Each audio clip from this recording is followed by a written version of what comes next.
आप्पाला घरात काय, आप्पाला मतदारसंघात नाही मान आहे, पण तरी बी आप्पाचा एकनाथ शिंदेकडे बराच म्हणे लाड आहे. आप्पाचा विषय नाही हा. हे किशोरप्पा यांच्यावर मी काही फार बोलायची गरज नाही. बरंच काही बघत होते येताना, काय झालं नेमकं मतदारसंघात, कोण काय बोललं, कोण काय बोललं. मतदारसंघातलं एक कुणाचं तरी भाषण मी ऐकत होते, बहुतेक त्यांची मुलगी किंवा अजून कोणीतरी असेल. मग ती बिचारी रडते, ती बिचारी पाणी पिते, ती बिचारी पुन्हा पुन्हा रडते, ती बिचारी पुन्हा पुन्हा असं एकदम तिला कड येतोय, असं आवंडा गिळून गिळून ती बिचारी. आणि म्हटलं अरे एवढं एवढं असं काय दुःख झालंय. तर मग आमच्या पप्पांनी खूप काम केलं, आमच्या पप्पांनी एवढं काम केलं ना की पप्पांना आमच्याकडे बघायला मिळत नव्हता. कशासाठी माय एवढं करायचं, पप्पांना घरी बसं म्हणायचं, एवढं कशाला. म्हणजे पप्पा काय आम्हाला काय असं भाकरण भाजी चुरून खाऊ घालत होते का काय? हा का पप्पा आमच्या घरात येऊन भाकरी थापत होते का, आमचा कापूस वेचत होते का, आमचं सोयाबीन खुरपून देत होते? पप्पांनी आमच्यासाठी केलं म्हणजे केलं काय, केलं काय पप्पांनी आमच्यासाठी? आमचे पप्पा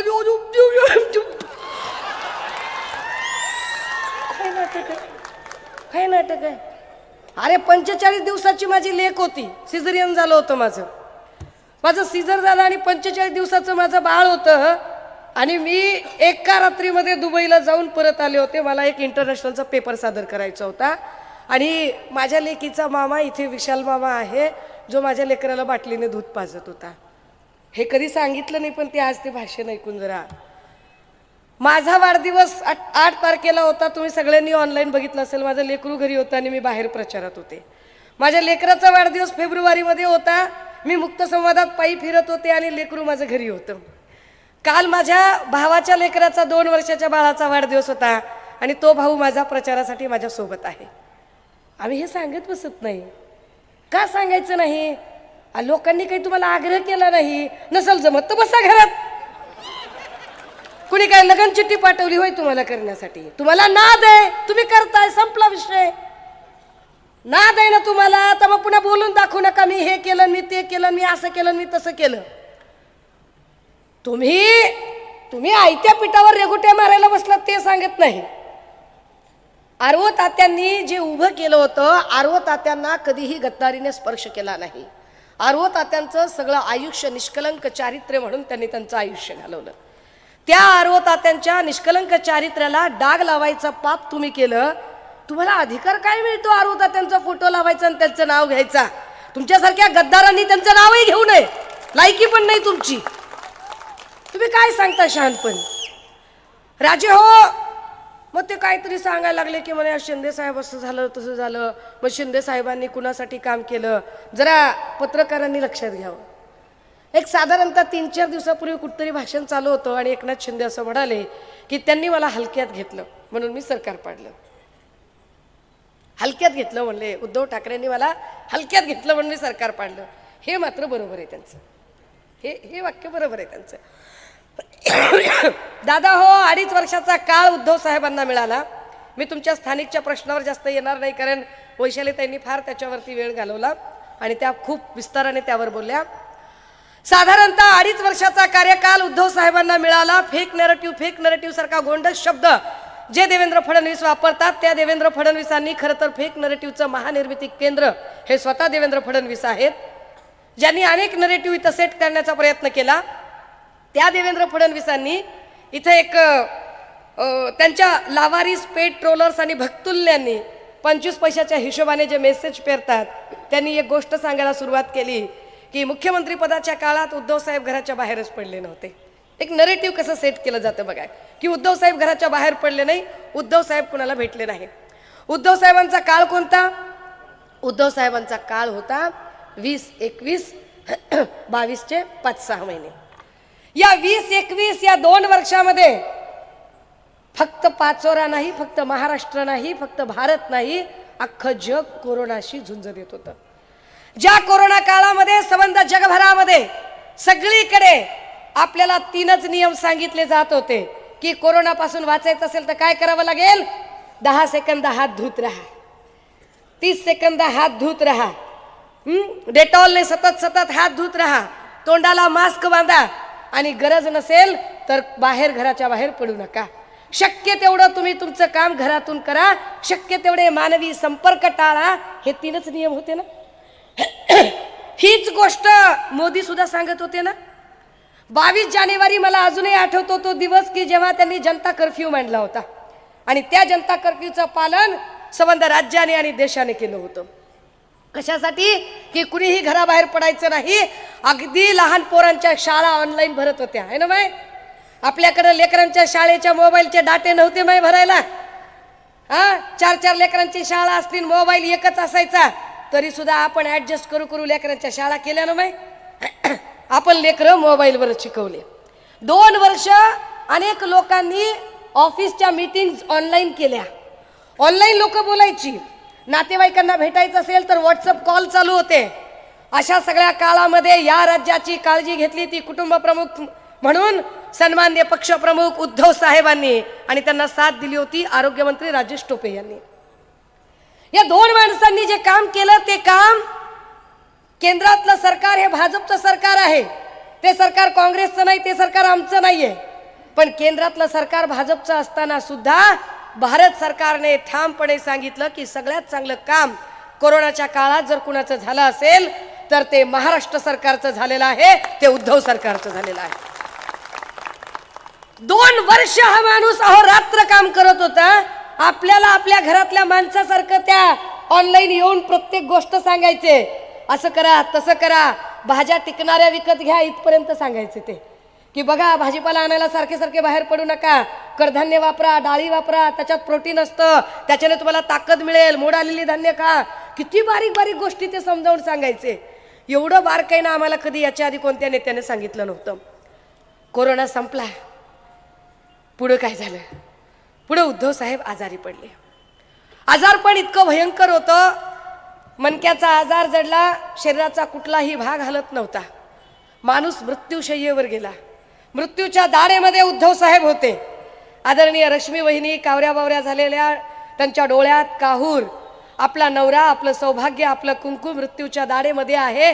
आपली 2 लेकरं पंखाखाली घेऊन ती माऊली टुकुर टुकुर टुकुर त्या ICUच्या लाल दिव्याकडे बघायची की काय होणार आहे, आपला नवरा जगेल की वाचेल. तिच्या डोक्यात हे नव्हतं की सत्तेचं काय होईल, मुख्यमंत्री पदाचं काय होईल, त्या खुर्चीचं काय होईल. कारण अमृता वहिनीमध्ये आणि रश्मी वहिनीमध्ये फरक आहे दोघींमध्ये. त्या माऊलीला एवढंच बिचारीला पडलेलं की आपल्या नवऱ्याचं काय होईल, आपल्या सौभाग्याचं काय होईल. आपला नवरा आजारी आहे, तो मृत्यूच्या दाढेत आहे, तो मृत्यूशय्येवर झोपलेला आहे, काय करावं. पण त्याच वेळेला मुख्यमंत्री साहेबांकडे, उद्धव साहेबांकडे काय होतं? मुख्यमंत्री पद होतं. काय करायचं या मुख्यमंत्री पदाचं? मग त्यांनी जवळची काही माणसं बोलावले, काय करावं काय नाही. मग एका माणसावर नजर गेली. माणूस आला होता पोट भरायला म्हणून, मुंबईत आला होता. आधी पोट भरण्यासाठी रिक्षा चालवत होता. रिक्षा चालवणं ही चांगली गोष्ट आहे, ती कष्टाची गोष्ट आहे. कारण रिक्षा चालवायला सुद्धा प्रचंड कष्ट लागतात आणि कुठलंही काम कमी जास्त नसतं. प्रत्येक कामाचा एक मोठा सन्मान असतो. मग ते शिवसेनेच्या शाखेवर यायला लागले. बघता बघता बघता शिवसैनिक झाले, शाखा प्रमुख झाले.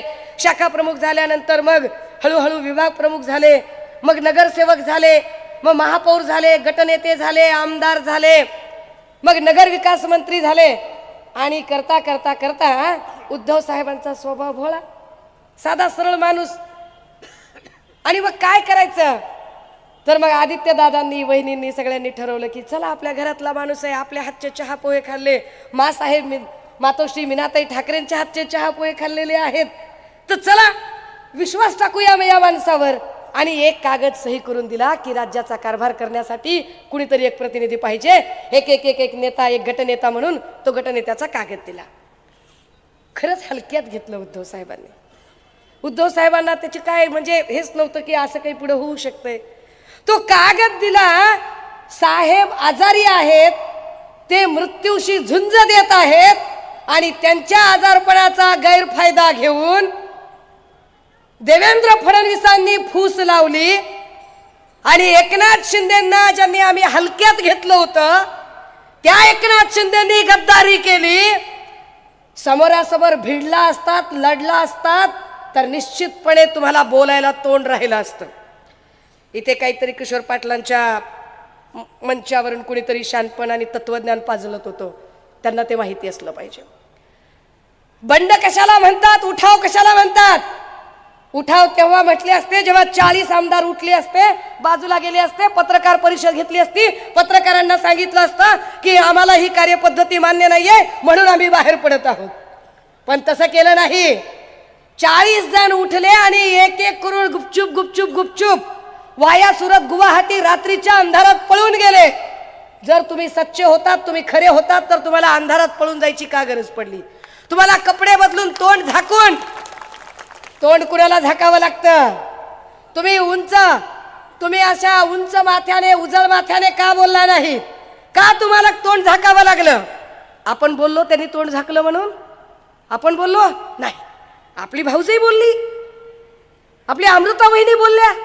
अमृता वहिनींनी सांगितलं हे देवेंद्रचा होडी बिडी घालायचा आणि गॉगल बिगल घालायचा, आणि तो होडी घालले आणि गॉगल घातली की तो रात्री अपरात्रीच जायचा, रात्रीच जायचा माणूस अंथरुणात नव्हतो. तो जर रात्रीला जायचा तर मी म्हणायची कुठे चाललास तू देवेंद्र? आपण बोललो का हे? कुणी सांगायचं? हे त्यांनीच सांगितलं. का तुम्हाला रात्रीच्या अंधारात जायची गरज पडली? तुम्ही सच्चे होता, तुम्ही इमानदार होता, तुम्ही उठाव करणारे होता, तर तुम्ही रात्रीच्या अंधारात कसे गेलात? तुम्ही रात्रीच्या अंधारात गेलात कारण तुमच्या पोटात पाप होतं, कपट होतं, कारस्थान होतं, षडयंत्र होतं. तुम्ही गद्दारी करणारे होतात, तुम्ही विश्वासघात करणारे होतात, तुम्ही पाठीत खंजीर खुपसला होता. होय होय एकनाथ शिंदेजी, तुम्हाला उद्धव साहेबांनी खरंच हलक्यात घेतलं. तुमच्यासारखा माणूस एवढी गद्दारी करू शकतो आणि पाठीत खंजीर खुपसू शकतो याची उद्धव साहेबांना कल्पना नव्हती. मग ते आता पिक्चर काढायला लागले, धर्मवीर अमका ढमका काय काय काय पिक्चर. आम्ही पण पिक्चर काढणार होतो. आता आम्हाला एक सत्ता आल्यावर पिक्चर काढायचा आहे. आमच्या लहानपणी आम्ही बघितला होता अलीबाबा और 40 चोर. आता आम्हाला त्याचा सिक्वल 2 काढायचा आहे.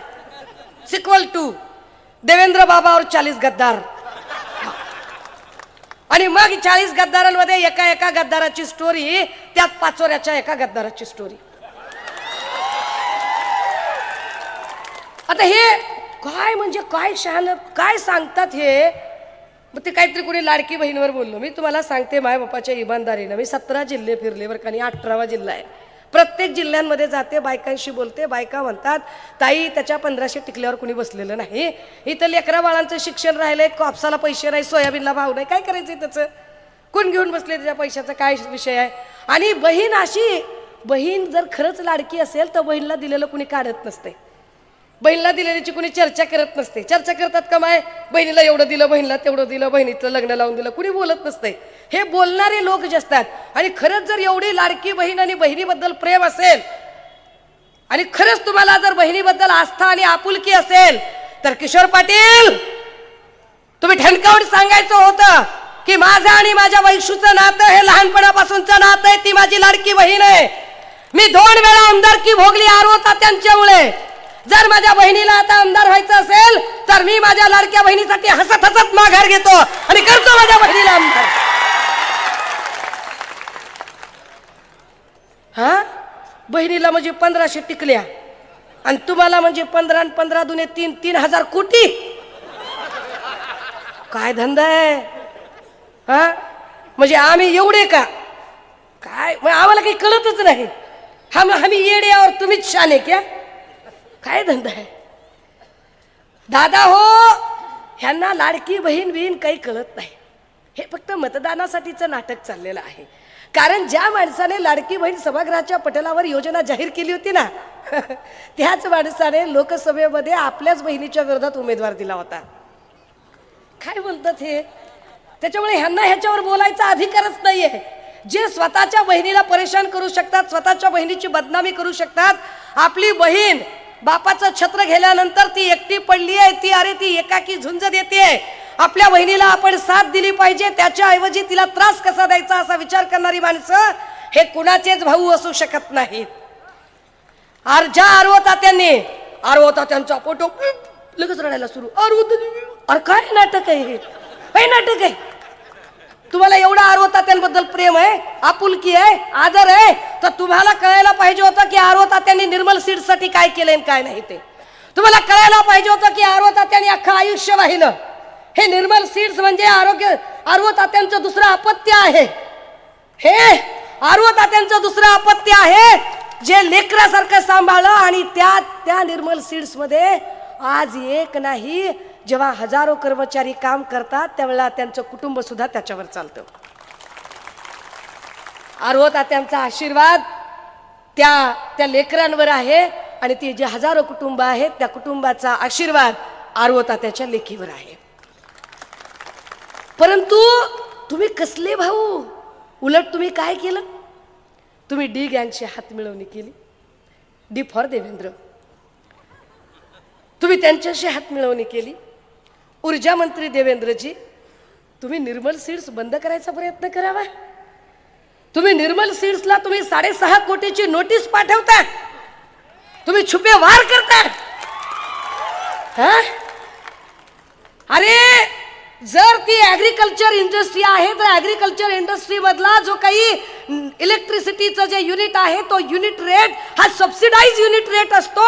हे उघड आहे. सबसिडाइज जर त्याचा युनिट रेट असेल तर तुम्ही त्याला कमर्शियल 12 रुपयाचा रेट लावलात कसं काय?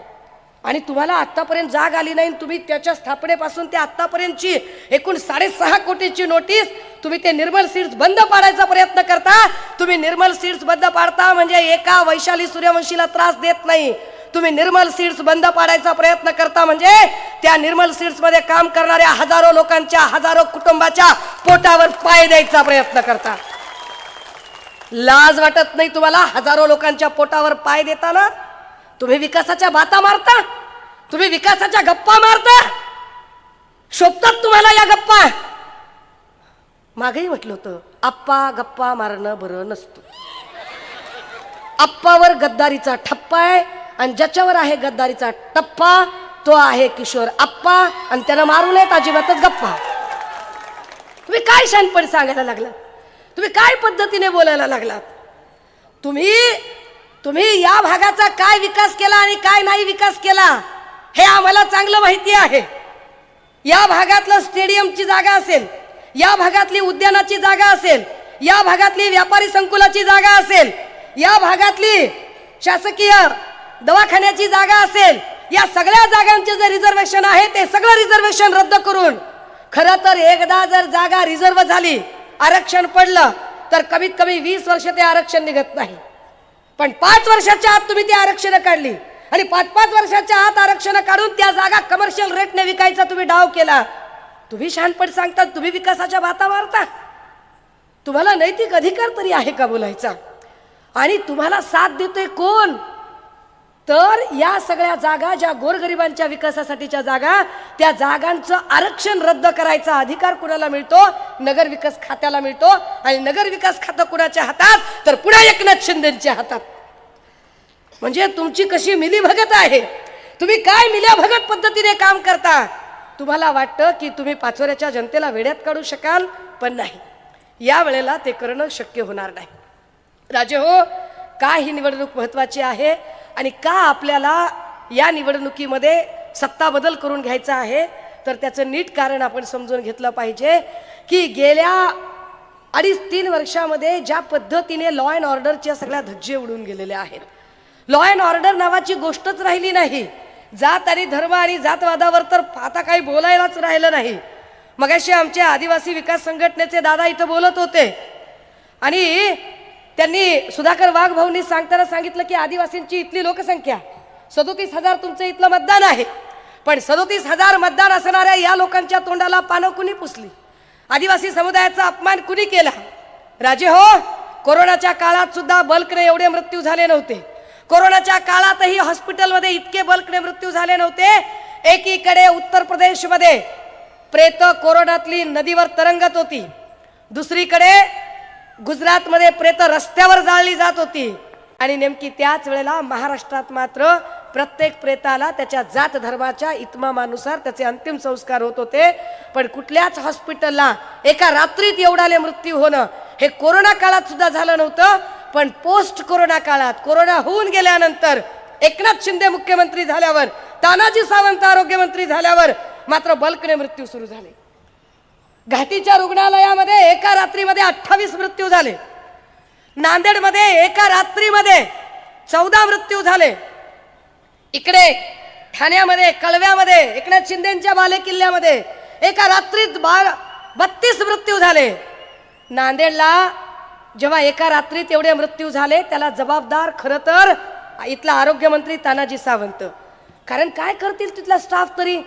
अरे साधं कुणाला जखम झाली आणि एखाद्या ऍक्सिडेंटचा पेशंट आला तर ब्लड पुसायला कॉटन जिथे नाहीये, जिथे साध्या साध्या इंजेक्शन्स आणि गोळ्या उपलब्ध नाहीयेत, तिथे काय करायचं? कसं या लोकांनी का सर्व्हाइव्ह करायचं? परंतु आपलं अपयश झाकण्यासाठी शिंदे गटाच्या एका गद्दार खासदाराने, हेमंत पाटलांनी, तिथे असणारे डीन आमचे आदिवासी डॉक्टर, त्यांना मैला साफ करायला सांगितला, त्यांना संडासचं भांडं साफ करायला सांगितलं. का? तुम्ही तुमचं अपयश झाकण्यासाठी एका आमच्या आदिवासी डॉक्टरवर हा अन्याय करता. त्या आदिवासी डॉक्टरला तुम्ही शौच साफ करायला सांगता आणि वर्ण मखलाशा कळता की तुम्ही दबंग खासदार आहात. आदिवासी समुदाय हे विसरलेला नाही. आदिवासी समुदायाच्या हे पक्क लक्षात आहे. तीच गत या पाचोऱ्यामधली आहे. पाचोऱ्यात एका दलित वृद्ध महिलेचा मृत्यू झाला. स्मशानभूमीमध्ये नेताना काय काय त्रास झाला हा इथला दलित समाज जाणून आहे. मी त्याही वेळेला इकडे आलेली होते. मुकुंद दादा, तुम्ही साक्षीला आहात. काय पद्धतीने एका दलित महिलेच्या स्मशानभूमीच्या अंत्यविधीच्या वेळेला काय पद्धतीनं किशोर पाटील आणि त्याच्या लोकांनी गुंडागर्दी केली, जातीवाद केला आणि दलित समाजाला स्मशानभूमीत जाऊ देणार नाही म्हटले. तुम्ही आम्हाला शहाणपण सांगता आणि विकासाच्या गप्पा सांगता आणि स्टेजवरून इमोशनल ड्रामे करता, मेलोड्रामॅटिक भाषेमध्ये बोलता. तुम्ही सांगायचं शहाणपण काय? कुठल्या प्रकारचा तुम्ही विकास करता? कुठल्या प्रकारचे तुम्ही आतापर्यंत प्रश्न सोडवलेले आहेत? म्हणजे जागा राखीवच्या तुम्ही डी रिझर्व करून टाकल्या. ते आत्ता मला कोण भेटले? महाजन साहेब भेटले, पत्रकार साहेब. या पत्रकार साहेब जरा दिसू देत लोकांना. कोण आहे ते? एक बातमी लावली फक्त किशोर पाटलांच्या विरोधात. बातमी लावल्यावर या माणसाला शिवीगाळ केली जाते, या माणसाला जीवे मारण्याची धमकी दिली जाते, हाणामारी केली जाते. तुम्ही शहाणपण सांगता. म्हणजे तुमची गद्दारी तर नसा नसा तुमच्या गद्दारी भिनलेली आहेच आहे. तुमच्या गद्दारीचा इतिहास तर पाचोराकरांना माहीत आहेच आहे. पण तुमची गुंडागर्दी आणि तुमचे जातीवादी दृष्टिकोन सुद्धा या लोकांना माहीत झालेले आहे की तुम्ही किती दहशतवाद करता. शिंदे गटाच्या सगळ्या आमदारांनी एक आणि एकच काम केलं. सत्तेत आल्यानंतर त्यांनी सगळ्यात पहिलं काम जर काही केलं असेल तर त्यांनी एवढंच केलं की आपल्या आपल्या पोलीस स्टेशनला, आपल्या आपल्या ज्युरिडिक्शन मध्ये आपल्या मर्जीतला पीआय आणायचा आणि त्या पीआयला ड्युटीवर ठेवायचं. आणि पीआयने काय करायचं? कुणीही 302 वाला आला, 307 वाला आला, 354 वाला आला, 376 वाला आला तरी आधी फोन करायचा. मग शेठजीला करतील, मग भटजीला करतील, मग आप्पाला करतील. आता शेठजी भटजी पण राहिले नाही. वाटतं शेठजी तर राहिलेच नाही. भटजी बऱ्यापैकी दुरावले गेलेले आहेत आणि किटल्या आहेत थोड्या खळखळ खळखळ करणाऱ्या, किटल्या पण बऱ्यापैकी नाराज आहेत. पण मग त्यांना फोन करायचे आणि पीआयने विचारायचं, किटली साहेब, किटली साहेब काय करता? आप्पाचा फोन लागत नाही, FIR घेऊ का नको घेऊ? त्यांनी सांगितलं तरच FIR घ्यायची, त्यांनी नाही सांगितलं तर FIR घ्यायची नाही. आणि ही पद्धत एकट्या पाचोऱ्यात नाही, ही पद्धत गद्दार गँगच्या प्रत्येक आमदाराने आपापल्या पोलीस स्टेशनमध्ये केली. दादा हो, म्हणून ही निवडणूक गरजेची आहे की हे गुंडागर्दी, हा दहशतवाद, हे सगळं संपवण्यासाठी म्हणून ही निवडणूक प्रचंड गरजेची आहे. राजे हो, गेल्या 2.5 वर्षात कुठलीही नोकर भरती झाली नाही. आरोग्य भरती नाही झाली, कृषी सहाय्यक भरती नाही झाली, जिल्हा परिषद, नगर परिषदेच्या ज्युनियर क्लर्क, सिनियर क्लर्कच्या जागा परीक्षा निघतात. तो परीक्षा निघतात, फॉर्म निघतात, फॉर्म भरतो आपण, पेपर देतो आणि होतंय काय? आम्ही फॉर्म भरतो, पेपर देतो, सगळं होतंय, घरी लेकरू येते, दुसऱ्या दिवशी पेपरला बातमी, पेपर फुटला. किती पेपर फुटले दादा? 65 पेपर फुटले. 70 मधले 65 प्रकारचे पेपर फुटले. का फुटले 65 प्रकारचे पेपर? कारण सगळी परीक्षा पद्धती जी आधी कधी परीक्षा सरकारी यंत्रणा घेत होत्या, आता ती परीक्षा सरकारी यंत्रणा घेत नाही. आता परीक्षा खाजगी ठेकेदारांना दिल्या. खाजगी ठेकेदार आणि वेंडर पद्धतीने काम करणाऱ्या लोकांना परीक्षा पद्धती आणि नोकर भरतीचं काम दिलं. आणि हे खाजगी ठेकेदार त्यांना वाटेल त्या माणसाला, जो मर्जीतला असेल त्याला बाजूला घेतात आणि त्याला हळूच पेपर सुबडीत न देतात आणि मग पेपर फुटीची प्रकरणं वाढतात. ठेकेदारी दिली होती कुणाला? मी मागेही म्हटलं आणि पुन्हा सांगते, ठेकेदारी दिली त्यांनी. आत्ताही ऑन रेकॉर्ड गुगल करा, सर्च करा, शोधा. ऑन ही वेंडिंग पद्धतीने आणि ठेकेदारी पद्धतीने जी परीक्षा पद्धती भरायला दिली होती, ही जी नोकर भरती करायला दिली होती, ती दिली होती बीव्हीजी क्रिस्टल कंपनीला. बीव्हीजी क्रिस्टल कंपनी कुणाची? प्रसाद लाडची. प्रसाद लाड कुणाचा? देवेंद्र फडणवीसांचा. देवेंद्र फडणवीस कुणाचे? भाजपचे. आणि भाजप कुणाची? अदानी अंबानी. भाजप अदानी अंबानीची. गोरगरिबाचं कोण आहे? मग गोरगरिबांचं कोण? ते काल परवा, मला खरंच राज ठाकरेवर अजिबात बोलायची इच्छा होत नाही, कारण त्या माणसाला स्वतःला काय करायचंय तेच कळलेलं नाही. हा माणूस एवढा कन्फ्यूज आणि एवढा निगेटिव्ह थॉट प्रोसेसचा राजा आहे की याला काय करायचं आयुष्यात तेच कळलेलं नाही. या माणसाने कधीही याच्यावरती चकार शब्द बोलला नाही की अरे 70 पैकी 65 प्रकारच्या परीक्षांचे पेपर फुटले, म्हणजे या सगळ्या ज्या आमच्या माय मावल्या आहेत, ज्यांनी आपल्या लेकरांना पोटाला चिमटा घेऊन शिकवलेला आहे, ज्यांनी आपल्या लेकरांच्यासाठी खस्ता खाल्ल्या, ज्यांनी आपलं लेकरू 8वी झालं, 9वी झालं, 10वी झालं की झालं आता 2 वर्ष, 11वी 12वी झाली की लेकराला माझ्या नोकरी लागते, झालं आता 2 वर्ष की माझं लेकरू नोकरीला लागते. अपेक्षा करून करून ज्या माय मावल्यांनी आपल्या लेकरांना शिकवलं, त्या लेकरांना नोकऱ्याच नाहीत, लेकरं नुसता असा मोबाईल. आणि आया म्हणतात सारखा काय रे मोबाईल मध्ये बोट घालीशील, बोल जा बाहेर जा, जरा काम बघ. कुठं काम बघणार आहे लेकरू? बाहेर काम कुठे आहे? नोकर भरती निघत नाही, जाहिरात निघत नाही. आणि पहिले लोक किमान मुंबई पुण्यांना जायचे आणि कंपन्यांमध्ये जाऊन काहीतरी नोकरी शोधायचे, पण आता मुंबई पुण्यामध्ये जाऊन नोकरी शोधायची पण परिस्थिती राहिली नाही, कारण एक एक एक एक प्रकल्प यांनी गुजरातला पाठवला. एकही प्रकल्प महाराष्ट्रात ठेवला नाही. जेवढे म्हणून आम्हाला रोजगार देण्यासारखे प्रकल्प होते, ते सगळेच्या सगळे प्रकल्प यांनी गुजरातला पाठवले. आणि या सगळ्या प्रकल्पांमधून नुकसान केलं, त्यावर कुणी चकार बोलायचं नाही. तुमच्या लेकरांचं भविष्य घडवायचं असेल तर या वेळेला बदल करावा लागेल. हा बदल करताना अजून एक गोष्ट लक्षात ठेवावी लागेल की का बदल करणं गरजेचं आहे. मी मगाशी म्हटलं की लॉ अँड ऑर्डरचा विषय फार महत्वाचा आहे. देवेंद्र